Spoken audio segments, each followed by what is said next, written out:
online trading কৰি আগবাঢ়ি যাম বুলি ভাবিছিলে অসমৰ বহুত যুৱক যুৱতীয়ে আৰু শেষত আশাত চেঁচা পানী পৰিলে আৰু এই আশাত চেঁচা পানী পৰিলে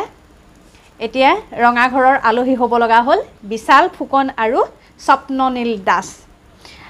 আৰু সঁচাকৈ তেওঁলোকে ভাবিছিলনে যে অনলাইন ট্ৰেডিঙৰ দ্বাৰা তেওঁলোকে যিমান লাখ লাখ টকা যিমান কোটি কোটি টকা ব্যয় কৰিছিল তেওঁলোকে যেনেকৈ আগবাঢ়ি গৈছিল তেওঁলোকে হয়তো ভাবিব পৰা নাছিলে যে এনেকৈ আৰক্ষীৰ জালত পৰিব আৰু আপোনালোকে যে এনেকৈ ভুৱা প্ৰবঞ্চকৰ বলি নহ'ব কাৰণ বিশাল ফুকন আৰু স্বপ্ননীলে যি সপোন দেখুৱাইছিলে অসমৰ যুৱক যুৱতীসকলক আৰু বিশাল ফুকনে যি বিলাসী গাড়ীৰে দৈনিক তেওঁ ঘূৰি ফুৰিছিলে বিশাল ফুকনৰ ঘূৰি ফুৰা যি চাল চলন সকলোৱে অনুকৰণ কৰিছিলে কৰি পেলাই তেওঁৰ নিচিনা হ'ব পাৰিম বুলি সকলোৱে মনত আশা পুহি ৰাখিছিল আৰু চুমি বৰাৰ নিচিনা এগৰাকী যুৱতীয়েও ভাবিছিল যে আমিও এনেকৈ এখন বিয়া পাতিব পাৰিম কিন্তু এইবোৰ কোনেও নোৱাৰে এনেকৈ কাম কৰিব আৰু চুমি বৰাই উদয়পুৰত বিয়া পাতি অহাৰ পিছত আপোনালোকে গম পাইছেনে তেওঁ মনৰ আশা কেনেকৈ পূৰণ হৈছিলে কি নাই হোৱা আৰু আপোনালোকক ভাবিছোঁ তাৰ অকণমান দেখাম বুলি আৰু বলক তেনেহ'লে ভিডিঅ'টো আপোনালোকে সম্পূৰ্ণ কৰি চাব কাৰণ এনেকুৱা জালত আৰু যেন কোনো দুনাই নফচে কাৰণ এইবোৰ ভুৱা ট্ৰেণ্ডিং এপত ফচি পেলাই লাখ লাখ টকা কোটি কোটি টকা ব্যয় কৰি পেলাই আজি আৰক্ষীৰ জালত পৰিব লগা হৈছে বিশাল ফুকন আৰু অসমৰ অভিনেত্ৰী চুমি বৰা আৰু স্বপ্ননীল দাস আৰু সঁচাকৈ এওঁলোকৰ পৰা এতিয়া বহুতেই তথ্য পোৱা যাব তেওঁলোকে ক'ত কেনেকৈ কি কৰিছিলে 20,000ত 60,000 60,000ত 2 লাখ 1 লাখত 3 লাখ তেনেকৈ টকাৰ প্ৰলোভন দি পেলাই বহিছে আৰু ডেৰগাঁৱৰো বহুত যুৱক যুৱতী এই প্ৰবঞ্চনাৰ বলি হ'ল আৰু আপোনালোকক ভাবিছোঁ তাৰে এতিয়া চুমি বৰাই বিয়া পাতি আহি পেলাই তেওঁ মনৰ কথাখিনি কেনেকৈ প্ৰকাশ কৰিব পাৰিছিল ইমান মনৰ হেঁপাহ আছিল যে উদয়পুৰতহে গৈ বিয়া পাতিব পাৰিব আৰু বলক নহ'লে আপোনালোকো যাতে এনেকুৱা ঠগবাজিৰ পৰা সাৱধানে থাকে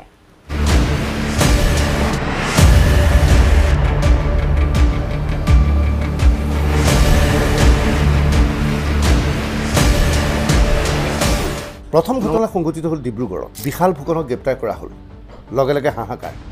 বিশাল ফুকনে যুৱক যুৱতীসকলক সপোন দেখুৱাইছে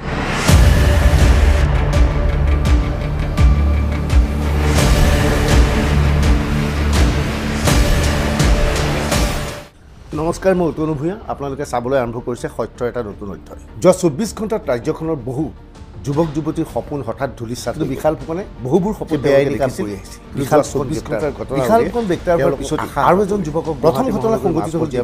বিশাল ফুকনক গ্ৰেপ্তাৰ কৰা হ'ল স্বপ্ননীল লগে লগে হাহাকাৰ স্বপ্ননীল দাসে বিশাল ফুকনৰ যুৱক যুৱতী স্বপ্ননীল দাসেও সপোন দেখুৱাইছিল সপোন গুৱাহাটীত স্বপ্ননীল দাসৰ কৈছিল এটা ইনষ্টিটিউটত ধন বিনিয়োগ কৰা যুৱক যুৱতী ট্ৰেডিং কৰিবলৈ শিকায় যে কেনেকৈ ট্ৰেডিং কৰিব লাগে গুৱাহাটীলৈ আহি বহু যুৱক যুৱতীয়ে স্বপ্ননীল দাসৰ জনাইছিল সেবিৰ নিৰ্দেশনা প্ৰায় 20-25,000 ফিজ দি কোনো ক্ষেত্ৰত ট্ৰেডিঙৰ ট্ৰেড কৰা ব্যক্তিয়ে ইয়াৰ বেছৰ দিব ট্ৰেডিং কৰিবলৈ স্বপ্ননীল ইমান টকা গ্যাৰেণ্টি দুইজনক বিয়া ঘণ্টাৰ ব্যৱধানত আৰু বিশাল ফুকনে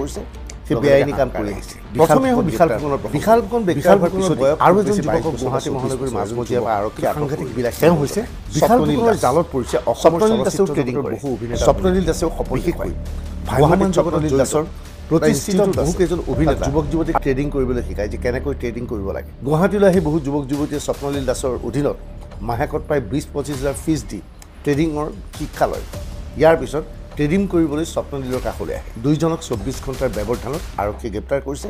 লগে লগে হাহাকাৰ লাগিছে প্ৰথমে আহোঁ বিশাল ফুকনৰ প্ৰসংগলৈ বিশাল ফুকনৰ বয়স খুব বেছি 22 বছৰ বা 24 বছৰ এজন যুৱক কিন্তু সাংঘাতিক বিলাসী জীৱন কটায় বিশাল ফুকনৰ জালত পৰিছে অসমৰ চলচ্চিত্ৰ জগতৰ বহু অভিনেতা অভিনেত্ৰী বিশেষকৈ ভ্ৰাম্যমান জগতত জড়িত প্ৰতিষ্ঠিত বহুকেইজন অভিনেতা আৰু শীৰ্ষ অভিনেত্ৰী প্ৰবঞ্চনাৰ বলি হৈছে বিশাল ফুকনৰ এতিয়া বিশাল ফুকনৰ সমগ্ৰ কাহিনী জানি লওক বিশাল ফুকন সন্মুখলৈ নাহে বিশাল ফুকনৰ এজেণ্ট ৰূপে কাম কৰে এগৰাকী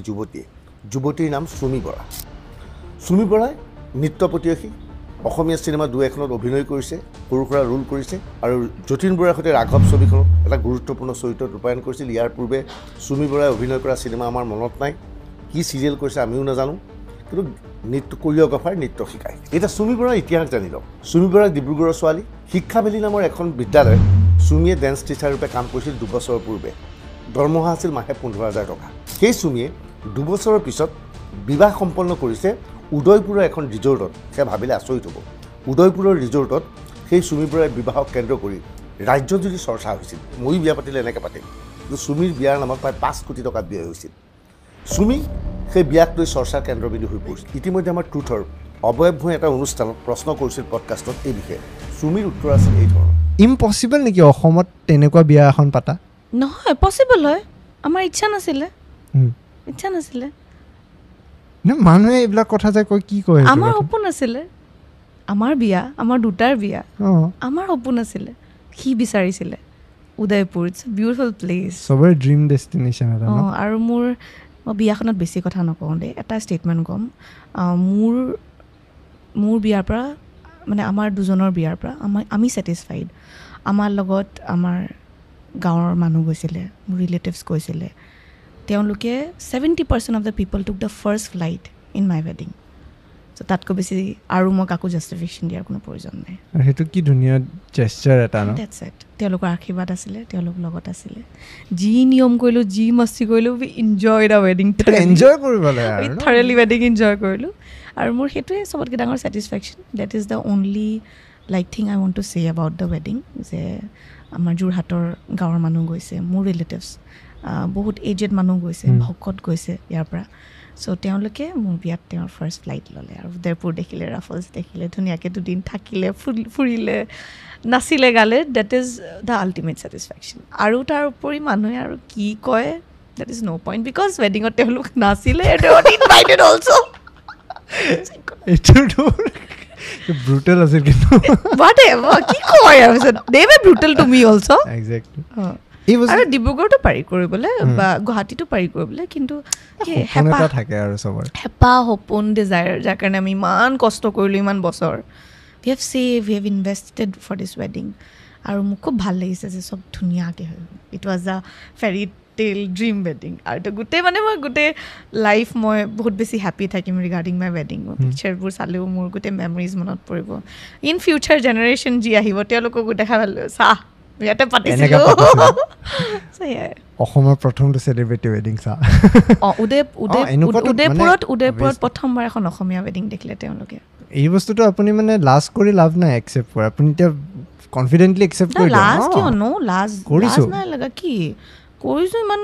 নিজৰ কষ্টতে কৰিছোঁ মই এইটো বস্তু এইটো আৰু মই বহুত সঁচাই কনফিডেণ্ট এই সমগ্ৰ বিষয় সংক্ৰান্তত ইতিমধ্যে আৰক্ষীয়ে তদন্ত আৰম্ভ কৰিছে